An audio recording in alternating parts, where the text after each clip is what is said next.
Le changement de mode de scrutin n'a pas affaibli l'extrême droite, au contraire, puisqu'elle est en mesure d'imposer des triangulaires dans quelques 17 régions sur les 22. Deux exemples pour illustrer cette progression, le Nord-Pas-de-Calais et l'Alsace. Karina Zopardi. L'extrême droite continue sa progression dans toute la France. 16,2%, c'est mieux qu'au régional de 98, où le FN avait réalisé un score de 15,6%.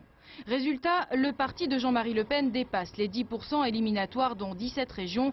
Il pourra donc s'y maintenir pour autant de triangulaires au second tour. Autant de régions où il augmentera mécaniquement les chances de victoire de la gauche.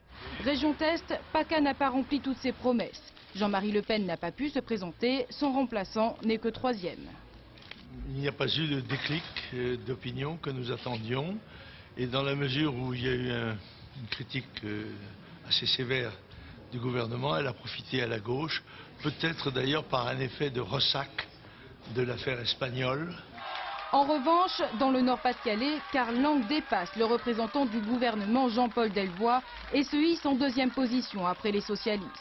J'appelle tous les électeurs UMP et UDF à se rassembler autour du Front National parce que le vote utile face à la gauche dimanche prochain, c'est le vote Front National. En Alsace, l'extrême droite enregistre son meilleur score de France avec 28% des voix. Mais des voix divisées entre deux partis, le FN et les régionalistes d'Alsace d'abord.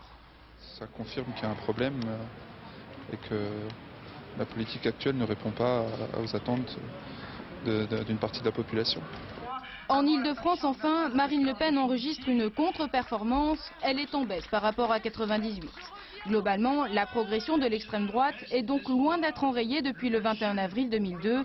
La politique de lutte contre l'insécurité n'a pas convaincu les électeurs du Front National.